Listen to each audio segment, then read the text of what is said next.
This is the Auxx Lift. To install your platform lifter, decide where you want to use it. Make sure to have enough room to do so. The Auxx Lift comes in 4 different sizes: 3x6, 3x8, 4x6, and 4x8, and is supported by 2 60-inch long strut channels. Tools you will need are a regular Phillips screwdriver, a small slotted screwdriver, a 3/16 and 3/32 inch Allen key, 10, 11, and 18 mm wrench or their SAE equivalent, a 7/16 inch hex nut, a 1/8 and 3/16 inch drill bit plus the drill, a measuring tape, pencil, and a level. It's nice to have a stud finder and laser, which will make the installation easier. What's in the box? 4 corner protectors, 5/16 lag bolts with 2 size washers, L brackets, channel spring nuts, a white household cord with grounded prong, M12x24 hex bolts, M6x14 and 22 bolts plus lock nuts, 4 cable spring stops, strut end plates, mesh clips, 2 different strut channels, vary-sized platform beams, and 3 or 4 wire mesh, depending on the version you received. First, only install strut channels by attaching them to joists. Drywall is not strong enough to support the load the Auxx Lift is designed to accommodate. Second, strut channels need to be installed perpendicular to joists and not parallel to them. If you wish to run the Auxx Lift parallel to joist, you can do so with the additional hardware kit. Third, strut channels need to be connected to at least 3 joists. To access the platform from all sides, we recommend to install the lift minimum 20 inches away from a wall on the short side and 40 inches on the long side. We will now start with the installation. First, insert the larger washer into the unistrut. Next, insert the lag bolt together with the smaller washer and tighten with a 7/16 hex wrench. Verify layout. Check the distance between strut channels. Also, verify the diagonal distance between channels to ensure they are square. Both distances should be equal. Install 3 grommets at the center of the strut channel. This side should be pointing away from the lift. This is where the controller will be connected. On the opposite side of the same strut channel, install 2 grommets for the motor connections. Mark the center of both strut channels. Then, based on your lift size and motor weight capacity, measure and mark the distances from the center of the lift to the left and right. These marks will indicate where to align the L brackets. Install 2 L brackets with a channel spring nut and washer on the strut channel that is opposite the side where the controller is installed. Attach the L bracket to the end of each motor where the cable sticks out and secure it with a pin. Next, slide a washer onto the M12x24 bolt and secure it to the L bracket with a channel spring nut.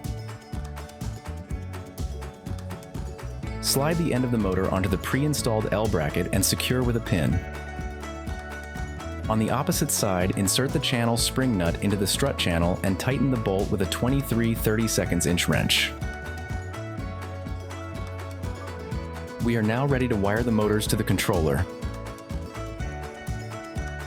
Remove the plastic sheathing from both motors and cut off only the center red and green zip tie. Unwind the wire rope up to the zip tie attached on both ends. Do not cut these zip ties until later. Feed the black cable through the previously installed grommet. Line up the controller's holes with the center grommets. Use a 1/8 bit to drill 4 pilot holes. Next, remove the controller and re-drill the pilot holes with a 3/16 bit. Hammer in 4 anchors into your ceiling. Now secure the controller with the 1 and 1/8 long screws. Feed the cable from the green and red zip-tied motor through the grommet per the diagram into the controller box. Slide the PG grommet onto the power cable and insert it into one of the 2 outer smaller holes. Ideally, choose the one that is closer to your outlet. Slide the cable to position 2 into the controller.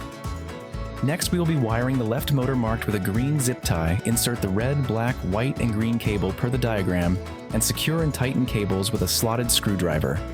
Insert it into the center slot. Do the same for the power cable per the diagram. Finally, do the right motor, marked with a red zip tie. Follow the wiring per the diagram.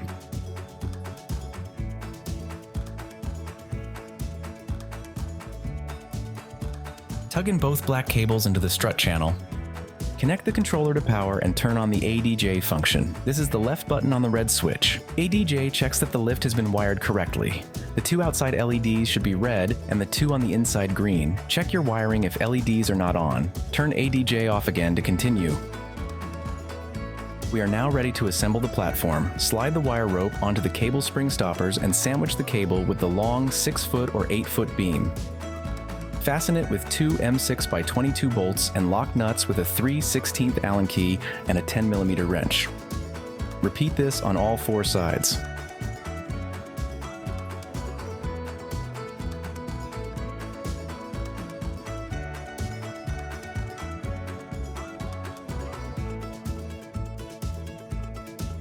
Next, we will be installing the interior support crossbeams. Line up the support beam with the holes in the long beams. Secure them with M6x14 bolts and lock nuts with a 3/16 Allen key and a 10mm wrench. Make sure all crossbeams are facing in the same direction. The corner guards are installed in a similar way. First, attach the corner guard to the long side using M6x14 bolts and lock nuts. Then slide the end beam onto the corner guard. Each side of the end beam has 2 prongs. The prong closer to the edge is the bottom side. Use a 3/16 Allen key and 10mm wrench to tighten the bolts. We will now level the long sides. Place a level at the center of the beam. Go to the higher side and apply pressure on the beam while nudging the cable with your other hand until the beam is level. Repeat this on the other side. Cut and remove the outer cable ties on both motors. Press 1 on the remote to bring the lift up as high as possible. We will now program the ceiling stop points. Insert the included adjustment tool in the insert pocket of the motor and rotate until the lift is at the desired ceiling position, usually 24 inches from the top. Repeat on the left side. Remember to use the inside pocket and rotate clockwise to bring the lift up until level.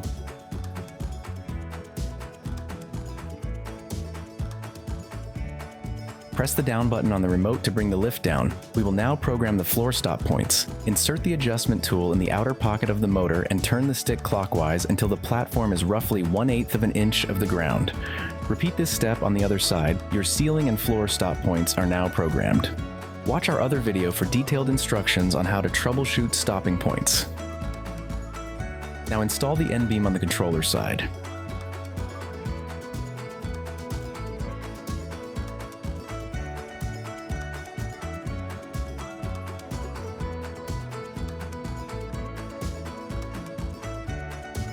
Next, attach the mesh clips onto the support beams. Place them roughly 2 inches from each side.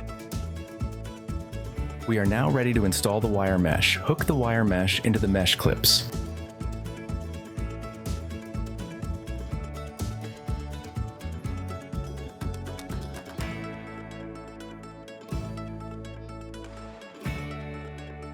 Cut the strut cover to your desired length and attach it to the strut channel. Lastly, close the cover of the controller box. Congratulations, you have installed your Auxx Lift.